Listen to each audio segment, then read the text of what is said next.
क्या आप भी हार्ड वर्क करते करते थक चुके हैं पर फिर भी पैसे के लिए स्ट्रगल कर रहे हैं? जो हमें बचपन से सिखाया गया है, हार्ड वर्क करो, डिसिप्लिन में रहो, लगातार मेहनत करते रहो और एक दिन आप फाइनेंशियल सक्सेस अचीव कर लोगे। क्या आपको भी ऐसा लगा? इसमें कुछ तो ऐसा है पैसे के बारे में जो रिच लोगों को पता है परंतु पुअर लोगों को नहीं। तो तैयार हो जाइए 9 ऐसे सीक्रेट्स जानने के लिए जो रिच पीपल कभी भी पुअर लोगों के साथ शेयर नहीं करेंगे। लेकिन वीडियो शुरू करने से पहले मेरी आप सभी से ये रिक्वेस्ट है, जो भी आपने अभी तक सीखा है like working hard, staying consistent will give you financial success, ये एक श्योर शॉर्ट तरीका है गरीब बने रहने का जो हमें बचपन से सिखाया जाता है। तो जो भी आपने अपने एजुकेशन सिस्टम से सीखा है उसे आपको कुछ देर तक साइड में रख के अगले 10 मिनट के लिए इस वीडियो में जो मैं आपको बताने वाला हूँ उसे ध्यान से सुनना है और समझना है। अगर आपको मेरी बातें काम की लगती है तो आप उन्हें अपनी लाइफ में इम्प्लीमेंट कर सकते हो, जिससे आपको आने वाले समय में फाइनेंशियल सक्सेस अचीव हो पाएगी। और जब हम वीडियो में आगे बढ़ेंगे तो आपको क्लियरली पता लगेगा आप अभी तक जिन भी करोड़पति लोगों से मिले होंगे या फिर जिनके भी आपने इंटरव्यू देखे होंगे उनमें से कोई भी जॉब नहीं करता है। रेगुलरली सेव करके करोड़पति बनना नेक्स्ट टू इम्पॉसिबल है। और अगर आप करोड़पति बनते भी हो ट्रेडिशनल तरीके से तो आपको 30 से 40 साल लग जाते हैं। स्कूल जाना, अच्छे नंबर लाना, उसके बाद जॉब करना, पैसे सेव करना फाइनेंशियल सक्सेस अचीव करने का रास्ता नहीं है, बल्कि ये चीज़ें आपको स्टक कर देती हैं और आपको अपनी सैलरी के लिए दूसरे पर डिपेंड रहना पड़ता है। आज की इस वीडियो में हम सीखेंगे किस तरीके से हम वर्किंग हार्ड के कॉन्सेप्ट को ब्रेक करके फाइनेंशियल फ्रीडम को अचीव कर सकते हैं। वीडियो के लास्ट तक आपको इस बात का एहसास हो जाएगा अमीर बनने के लिए आपको high paying job, high educational degree और उसके बाद जॉब में हार्ड वर्क करने की ज़रूरत नहीं है। अमीर बनना एक गेम है जिसमें आपको ये समझना होता है पैसा किस तरीके से काम करता है और एक सही माइंडसेट की ज़रूरत आपको होती है, तभी जाकर आप ट्रेडिशनल में से हटकर कुछ अलग कर पाते हो। 9 सीक्रेट्स पर आने से पहले मैं आपको एक कॉन्सेप्ट बताने वाला हूँ जो हमारी इकोनॉमी है। हमें लगता है इसे गवर्नमेंट, बड़े बड़े इंस्टीट्यूशंस कंट्रोल करते हैं, लेकिन ऐसा नहीं है। किसी भी देश की इकोनॉमी को उस देश के इंडिविजुअल्स की चॉइसेस कलेक्टिवली कंट्रोल करती है और ये रिच लोगों को पता है, इसीलिए वे अलग अलग मीडियम से लोगों की चॉइसेस को कंट्रोल करने की कोशिश करते हैं। अब जब आप ये जान चुके हैं इकोनॉमी को इंडिविजुअल्स की कलेक्टिव चॉइसेस कंट्रोल करती हैं, तो आपका पहला काम होगा इन सब से हटकर multiple sources of income generate करना, ताकि आपकी इनकम को कोई कंट्रोल ना कर सके। अगर एक इनकम का सोर्स बंद हो भी जाता है तो आपके पास बाकी सोर्सेस भी हो जहां से आपको इनकम आती रहे, जिसके लिए आपको फॉलो करना होगा rule number 1, educate yourself and shift in mindset. Traditional degree और एजुकेशन लाखों लोगों के पास है और वे जिंदगी भर पेचेक टू पेचेक स्ट्रगल करते रहते हैं। इन्हें थोड़ी बहुत फाइनेंशियल फ्रीडम मिलती भी है परंतु इसे ये कभी भी एंजॉय नहीं कर पाते। अगर आपको सच में अमीर बनना है, फाइनेंशियल फ्रीडम पाना है, तो उसके लिए आपको ट्रेडिशनल एजुकेशन के अलावा एक एक्स्ट्रा एजुकेशन की जरूरत पड़ेगी जिसे हम कहते हैं सेल्फ डेवलपमेंट, जहां पर आप उन स्किल्स पर काम करोगे जो आपको एज ए इंडिविजुअल ग्रो करने में मदद करेंगी। ट्रेडिशनल एजुकेशन लेना, उसके बाद पैसे को बैंक में सेव करना, ये सबको पता है और इससे अभी तक कोई भी अमीर नहीं बना है, क्योंकि बैंक आपसे पैसे लेता है और अमीर लोगों को देता है। वे अमीर लोग उस पैसे को हर साल मल्टीप्लाई करते हैं और उसमें से थोड़ा सा परसेंटेज प्रॉफिट आपको मिलता है। और अगर आपको ये लगता है कि इस छोटे से परसेंटेज प्रॉफिट से आप अमीर बन जाओगे तो ये आपकी गलतफहमी है। आपको भी सीखना होगा किस तरीके से आप अपने पैसे को मल्टीप्लाई कर सकते हो। इसके लिए आप खुद से एक बिजनेस स्टार्ट कर सकते हो जिसमें आप अपने पैसे को बैंक को देने की जगह उस बिजनेस में इन्वेस्ट करोगे और वो बिजनेस आपको आने वाले समय में आपके पैसे को मल्टीप्लाई करके देगा। जैसा कि rich dad poor dad book में रॉबर्ट कियोसाकी भी कहते हैं, रिच लोग कभी भी पैसे के लिए काम नहीं करते, पैसे के लिए केवल गरीब लोग काम करते हैं। रिच लोग काम करते हैं एसेट जनरेट करने के लिए, जहां से उनका पैसा उनके लिए और ज़्यादा पैसा क्रिएट कर सके। और यही आपका माइंडसेट भी होना चाहिए जो आपको मिलेगा जब आप खुद पर काम करोगे, खुद की एजुकेशन पर काम करोगे, ट्रेडिशनल एजुकेशन से हटकर जो फाइनेंशियल नॉलेज है उसे गेन करोगे।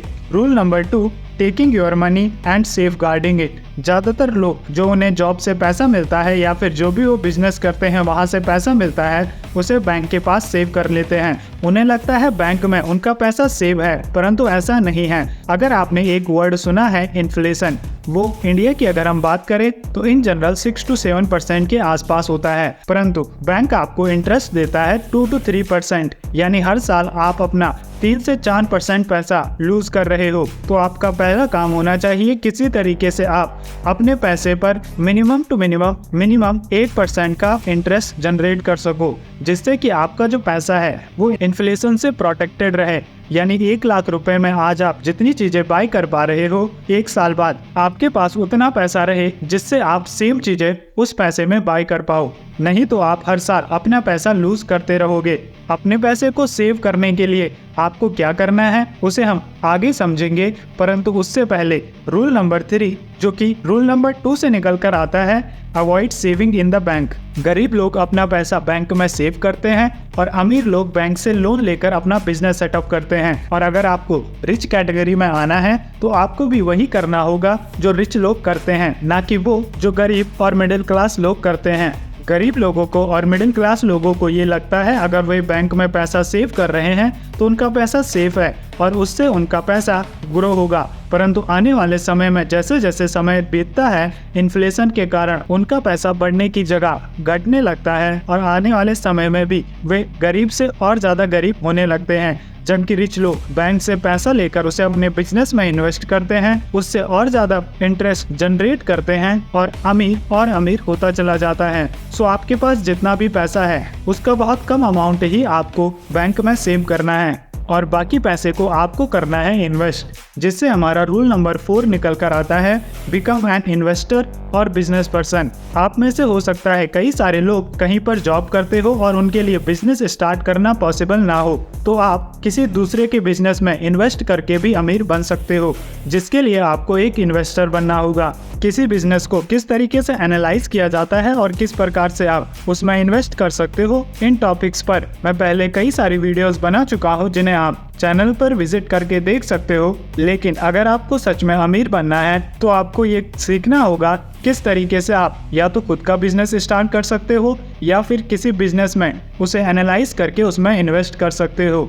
कई सारे लोग यहाँ पर कहेंगे इसमें तो काफ़ी ज़्यादा रिस्क है, और इस बात को मैं मानता हूँ। अगर आप खुद का बिजनेस स्टार्ट करते हो या फिर किसी दूसरे बिजनेस में इन्वेस्ट करते हो, दोनों ही चीज़ों में काफ़ी बड़ा रिस्क है। लेकिन अगर आप ट्रेडिशनल तरीके से चलते रहोगे तो आप कभी भी फाइनेंशियल फ्रीडम अचीव नहीं कर पाओगे, और इसके लिए आपको ट्रेडिशनल वे से हटकर कुछ अलग करना होगा और वहाँ पर रिस्क होगा ही होगा। रूल नंबर 5, डेब्ट एंड टैक्सेस। गरीब लोग बैंक में पैसा सेव करते हैं और अमीर लोग बैंक से डेब्ट लेकर अपने बिजनेस को ग्रो करते हैं। शायद ही आपने किसी बिजनेसमैन को अभी तक देखा होगा जिसने बैंक से डेब्ट ना लिया हो। जब भी पुअर लोगों को या फिर मिडिल क्लास लोगों को डेब्ट लेना होता है तो वो उस डेब्ट से बाइक लेंगे, कार लेंगे, ऐसी चीज़ें लेंगे जो उनके ऊपर लायबिलिटी होगी, यानी कि उस चीज़ को बाई करने के बाद उस चीज़ की वैल्यू टाइम के साथ साथ कम होती चली जाएगी। लेकिन अमीर लोग डेब्ट लेते हैं अपना बिजनेस क्रिएट करने के लिए, एक नया एसेट क्रिएट करने के लिए, जो कि समय के साथ साथ एप्रिशिएट होता है, यानी उस चीज़ की वैल्यू आने वाले समय में और बढ़ती चली जाएगी। और यही फ़र्क होता है एक बिजनेसमैन में और एक आम आदमी में। जब एक रिच पर्सन डेब्ट लेता है तो उसके टैक्सेस सेव होते हैं, वो उस डेब्ट से और ज़्यादा पैसा क्रिएट कर पाता है। लेकिन अगर आप एक जॉब पर्सन हो या फिर सेल्फ एम्प्लॉयड हो तो आप डेब्ट लेते हो ऐसी चीज़ों के लिए जो कि समय के साथ डेप्रिशिएट होती हैं। आप किस तरीके से डेब्ट का यूज़ कर सकते हो, किस तरीके से टैक्सेस को बचा सकते हो, वो आपको सीखना होगा, जिससे कि आप अपने पैसे को सेफगार्ड कर पाओ। Rule number 6, don't do show off. जैसे कि मैंने पहले भी बताया, रिच डेब्ट लेते हैं बिजनेस को ग्रो करने के लिए और पुअर मिडिल क्लास लोग डेब्ट लेते हैं शो ऑफ करने के लिए। अगर उनकी लिमिट है 1 लाख रुपए में एक बाइक लेने की, तो वे 10 लाख रुपए की एक कार लेंगे, जिससे कि वे लोगों को दिखा सके वे कितने अमीर हैं। जबकि अमीर लोग उस 10 लाख रुपए को डेब्ट के रूप में लेंगे अपना बिजनेस ग्रो करने के लिए, जिससे वे और ज़्यादा अमीर बन सके। तो आपको भी इस रूल को फॉलो करना है, लोगों को दिखाने की जगह कि आप कितने अमीर हो, खुद को अमीर बनाने पर फोकस करना है। जिसके साथ ही आपको रूल नंबर 7 भी फॉलो करना है, बिल्ड योर फाइनेंशियल रेपुटेशन। अगर आपने किसी से कर्जा लिया है या फिर बैंक से डेब्ट लिया है तो वो आपको ड्यू डेट से पहले चुकाना है। ताकि आपकी फाइनेंशियल रेपुटेशन बन सके, सोसाइटी में लोग आप पर भरोसा कर सके, क्योंकि जब लोग आप पर भरोसा करेंगे तभी वो आने वाले समय में आपको और ज़्यादा डेप्थ दे पाएंगे, जिससे कि आप अपने बिजनेस को या फिर इन्वेस्टमेंट्स को और ज़्यादा ग्रो कर सकते हो। Rule number 8, embrace delay gratification. अगर आज आपके पास 1 लाख रुपए है तो आपके पास 2 चॉइसेस हैं। 1 लाख रुपए की आप बाइक लेकर दुनिया को दिखा सकते हो कि आपके पास कितना पैसा है, लेकिन उसी 1 लाख रुपए को आप अपने बिजनेस में इन्वेस्ट करके उसे 5 लाख रुपए, फिर 5 लाख को 10 लाख रुपए में कन्वर्ट कर सकते हो। लेकिन अगर आप ऐसा करते हो तो आप दुनिया को नहीं दिखा पाओगे कि आपके पास कितना पैसा है, जबकि चॉइस नंबर 1 में आपके पास पूरा मौका है दुनिया को दिखाने का। तो आप कौन सी चॉइस चूज करोगे, उसी पर डिपेंड करेगा आने वाले समय में आप एक रिच पर्सन बनोगे या फिर एक middle class person. Rule number 9 और इस वीडियो का last rule, have a problem solving mindset. जब भी आपके सामने कोई अपॉर्चुनिटी आती है तो उस समय आप एक्सक्यूजेस निकालते हो या फिर उस अपॉर्चुनिटी को ग्रैब करते हो। अमीर लोगों की एक क्वालिटी होती है प्रॉब्लम सॉल्विंग माइंडसेट। वे हर चीज को एक अपॉर्चुनिटी के रूप में देखते हैं। जहां पर भी उन्हें एक प्रॉब्लम दिखती है, उसे किस तरीके से एक अपॉर्चुनिटी में क्रिएट किया जा सके, वे इस चीज पर फोकस करते हैं। जबकि जो मिडिल क्लास लोग होते हैं या पुअर लोग होते हैं, उनका काम होता है एक्सक्यूजेस निकालना, रीजन्स ढूंढना क्यों वे किसी काम को नहीं कर सकते।